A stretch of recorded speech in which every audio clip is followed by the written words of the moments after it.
Hello student, आज की इस वीडियो में हम लोगों को एक्सरसाइज 1.1 एनसीईआरटी को सॉल्व करना है। स्टूडेंट, पिछले 3 वीडियोस में आपने set, type of set and subset के बारे में देखा। तो ये तीनों एनसीईआरटी की जो एक्सरसाइजेस हैं लगभग उसी के सारे क्वेश्चन इसमें हैं। तो स्टार्ट करते हैं आज का ये वीडियो। स्टूडेंट, एनसीईआरटी का जो पहला क्वेश्चन है उसमें एनसीईआरटी बुक कहती है कि कुछ स्टेटमेंट दिए गए हैं, इनको आइडेंटिफाई कीजिए कि इनमें से कौन सा सेट है और कौन सा नहीं है। तो स्टूडेंट, अगर आप देख पाए एनसीईआरटी बुक में तो पहले क्वेश्चन में जो पहला एग्जांपल दिया है, the collection of all the month of a year beginning with the letter J. तो जे से जो लेटर स्टार्ट करते हैं उनका क्या होगा? तो जे से कौन आता है? जनवरी आता है, जून आता है, जुलाई आता है।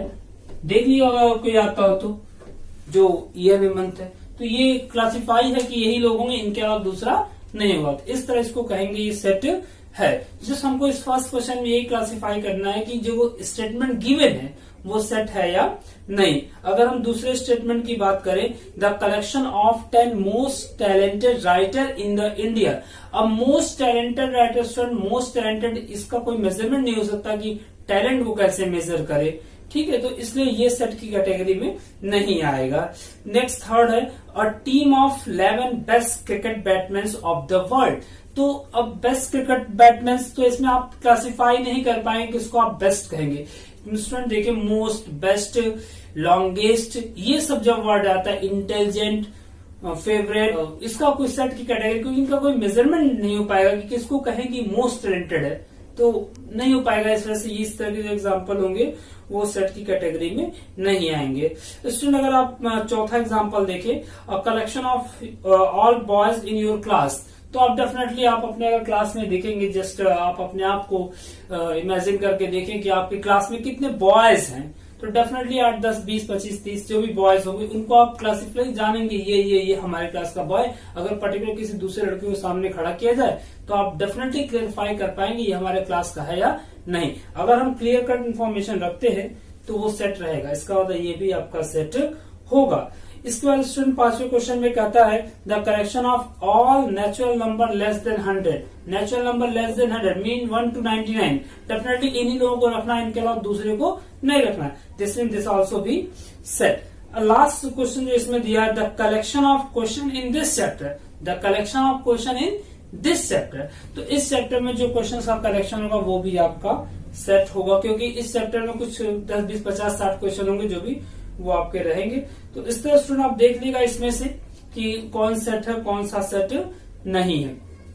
स्टूडेंट, ये सिंबल जो है एप्सिलॉन, ये सिंबल जो होता है ये रिप्रेजेंट करता है एलिमेंट को, और ये सिंबल जो है एप्सिलॉन नॉट, ये रिप्रेजेंट करता है नॉट एलिमेंट को। मतलब कहना ये चाहता है कि अगर कोई एलिमेंट होगा तो उसके लिए एप्सिलॉन का सिंबल होगा, और नहीं होगा तो उसके लिए एप्सिलॉन नॉट का सिंबल होगा। इस तरह लिखा जाएगा। एग्जांपल के लिए एक सेट ले लेते हैं हम लोग, 1, 2, 3, 4, 5, और हमसे पूछा जाए 1-A।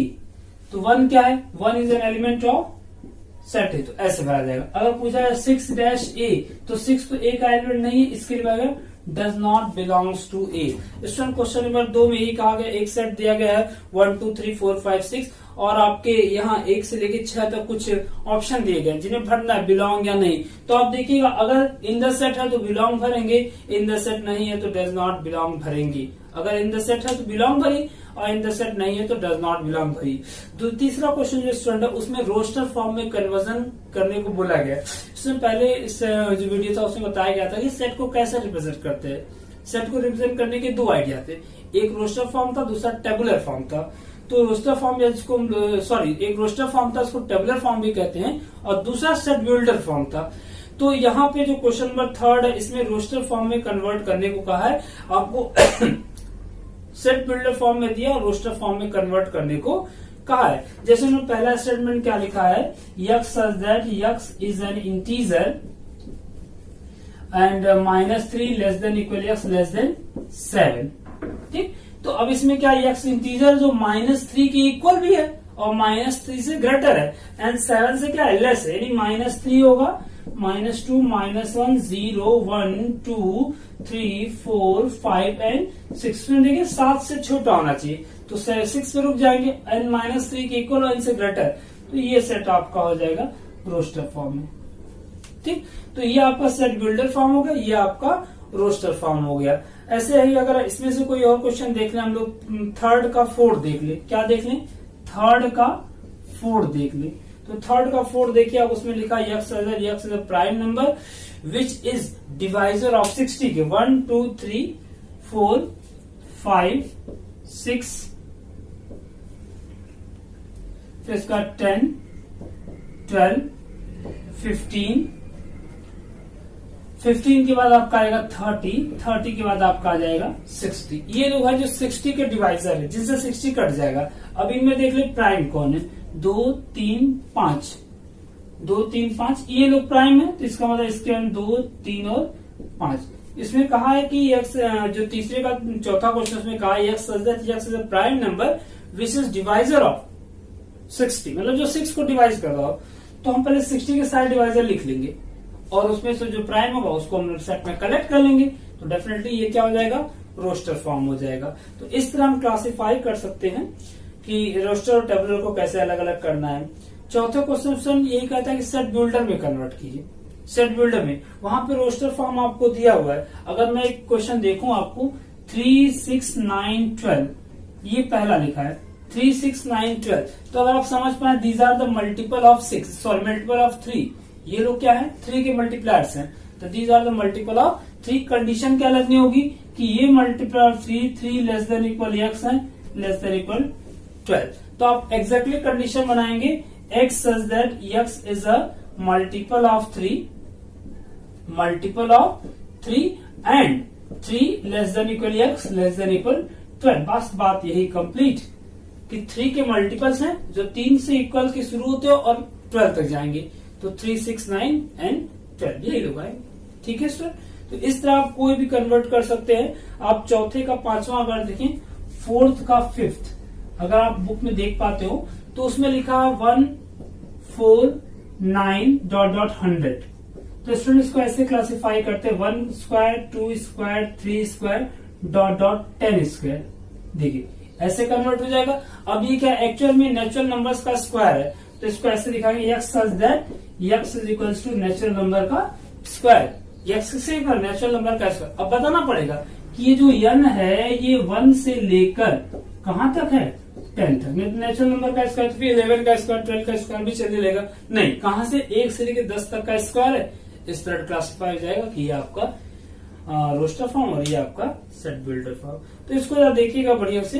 कोई और दिक्कत होती है तो आप कमेंट करिए, कमेंट जो भी इसको आप व्हाट्सएप पे मैसेज किए मैं आपको रिप्लाई कर दूंगा। पांचवा क्वेश्चन का है list all element of the following set. मतलब यहाँ वही काम है, सेट बिल्डर फॉर्म दिया आपको, रोस्टर फॉर्म में जहाँ सारे एलिमेंट को लिखना हो वही आपका रोस्टर फॉर्म होता है। जरूर नहीं जानते हो फर्स्ट वीडियो जरूर देख लें, उसमें बताया गया था कि अगर रोस्टर फॉर्म कह रहा है मतलब सारे एलिमेंट को लिस्ट करना। इन्होंने साफ साफ इस क्वेश्चन में कहा है कि लिस्ट ऑल द एलिमेंट। इसका मतलब क्या होता है कि इसमें आपको रोस्टर फॉर्म लिखने का। एक एग्जांपल यहां से मैं आपको दिखा दूं, यस सच दैट मैं पांचवे का थर्ड देखता हूं, फिफ्थ का third yes such that x is an integer, x is an integer and condition क्या लिखी है फिफ्थ के थर्ड में x square less than equal 4। देखिए अब ऐसे इंटीजर जिनका स्क्वायर 4 के इक्वल हो या 4 से कम हो तो आप सारे इंटीजर लिखिए 0 1 है 2 है 3 है, इधर चल जाएंगे -1 -2 एंड -3 एंड सो ऑन। तो इनमें से देख ले किसका स्क्वायर है जो 4 के इक्वल है या 4 से कम है, तो वो यहां तक के लोग होंगे। यानी ये तो नहीं आएगा, इसका स्क्वायर 9, इसका स्क्वायर भी 9। इसका मतलब क्या हो जाएगा इसका आंसर -2 -1 0 1 और 2। तो ये आपका लिस्ट हो जाते हैं सारे एलिमेंट जो भी इसके। तो इस तरह आप अपना कोशिश करिए इसमें, ठीक है। स्टूडेंट एक बात और बताएंगे कि अगर कहीं वर्ड लिखा है मैथमेटिक्स तो स्टूडेंट इसमें जो लेटर 2 बार आए उनको दोबारा नहीं लिखेंगे, एक बार लिखना होगा। यम लिखा, फिर ए लिखा, फिर टी लिखा, फिर एच लिखा, फिर ई लिखा, फिर यम अगेन आ रहा नहीं लिखेंगे, ए अगेन आ रहा उसको भी नहीं लिखना, टी भी अगेन नहीं लिखना है, फिर आई लिखेंगे, फिर सी लिखेंगे, फिर एस लिखेंगे। इस तरह का सेट बनेंगे। सेट में ये जो पहली वीडियो थी उसमें बताया गया था कि सेट थ्योरी में एक एलिमेंट को 2 बार नहीं लिखना है, ठीक है। तो ये फर्स्ट एक्सरसाइज जाती है। अगर आपको यहाँ कुछ पूछना होगा तो आप व्हाट्सएप पे मैसेज कीजिएगा, मैं रिप्लाई कर दूंगा। ये एक्सरसाइज फर्स्ट हो गई। अब नेक्स्ट वीडियो में सेकंड एक्सरसाइज सॉल्व करेंगे। आज के लिए बस इतना ही रहेगा। Thank you for watching.